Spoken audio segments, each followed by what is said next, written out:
그들에게 이르기를 여호와의 말씀에 나의 삶을 가리켜 맹세하노라. 너희 말이 내 귀에 들린 대로 내가 너희에게 행하리니. 이스라엘 백성들이 계속해서 원망과 불평하는 말을 하고 하나님 말씀에 청종치 않으며 불신앙적인 말과 자세와 태도로 살아가기 때문에 너희 말이 내 귀에 들린 대로 내가 너희에게 행하리라고 말씀하십니다.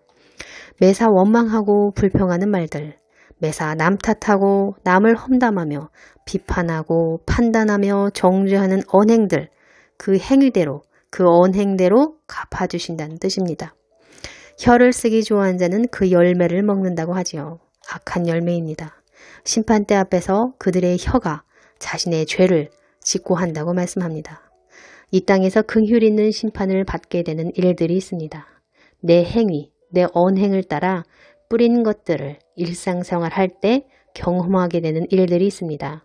그래서 내 앞에 온 문제들, 사건들을 상대방 탓하지 말고 이 문제가 왜 왔을까를 고민하며 자신을 돌아보라고 권면해드리는 이유입니다. 잘 모를 때는 하나님께 질문을 해야겠죠. 아버지, 이런 일들이 있는데 제가 왜 이런 일을 경험하고 있을까요? 아무리 생각해도 잘 모르겠습니다. 이유가 무엇인지 알기를 원합니다. 깨닫게 하여 주시옵소서. 이게 그의 나라와 의를 구하는 기도입니다. 나에게 일어난 일들이 우연이 아니라는 것을 알아야 합니다. 문제를 통한 하나님의 뜻과 의도가 있으니 그분께 질문해야 합니다. 나의 죄 때문인지, 나의 죄된 습관 때문인지, 언행의 문제인지, 믿음의 테스트인지 다양한 이유들이 있다는 것이죠. 나를 돌아볼 때 나도 상대방이 한 행동과 똑같은 행동을 하면서 살았구나.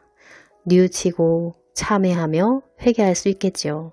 그것이 긍휼 있는 심판입니다. 돌이킬 수 있는 은혜, 회개할 수 있는 은혜를 주신 것이죠.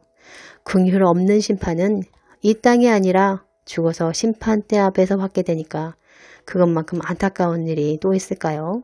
그러나 대부분은 긍휼 있는 심판을 받을 것입니다. 자기 고집으로 회개치 아니할 때에는 긍휼 없는 심판이 있겠지요. 불의를 하는 자는 그대로 불의하고 더러운 자는 그대로 더럽고 의로운 자는 그대로 의를 행하고 거룩한 자는 그대로 거룩되게 하라. 보라 내가 속히 오리니 내가 줄 상이 내게 있어 각 사람에게 그가 행한 대로 갚아주리라.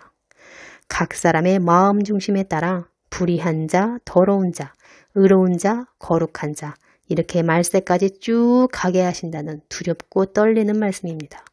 공의, 즉 말씀대로 살지 않고 자기 정욕대로 살아가는 자들은 불의하고 더러울 수밖에 없겠죠. 지식을 많이 알고 있으면 뭐하겠습니까? 말씀대로 살면서 성화되지 않으면 경건의 모양만 있고 경건의 능력은 없는 신자밖에 더 되겠습니까? 그러나 자기를 부인하며 말씀대로 살아가는 자들은 의로운 자, 거룩한 자가 되는 것입니다. 그렇게 각 사람이 행한 대로 갚아주신다고 말씀하십니다. 말씀을 듣기만 하지 말고 삶에 적용하며 사시길 축원합니다. 말씀을 알아야 적용이 가능하겠지요.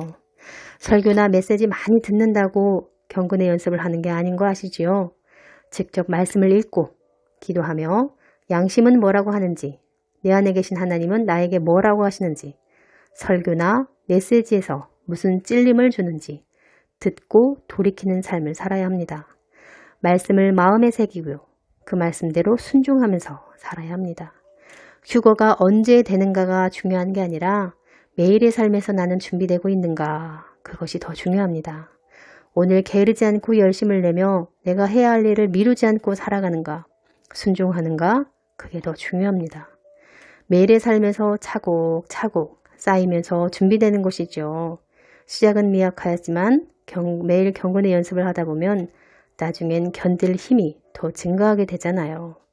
말씀에 기근이 올 것입니다. 성경이 불법인 시대가 오면 가르치는 자들도 사라질 것입니다. 지금은 온라인으로 양육받을 수 있지만 온라인도 다 차단이 되면 누가 나에게 영양식을 공급할까요? 그러니 부지런히 말씀을 읽고 심령의 말씀을 채워나라고 하는 것이죠. 생각해보세요. 성경도 못 봐, 온라인으로도 못 봐.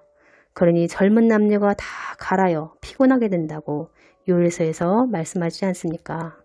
지금처럼 편한 시대가 아니니 지금 준비되라고 하는 것이죠.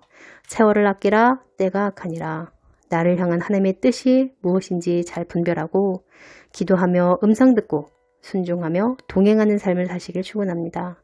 그분께 내 삶의 전부를 의탁하며 날마다 믿음 안에서 자라가시길 축원합니다. 감사합니다.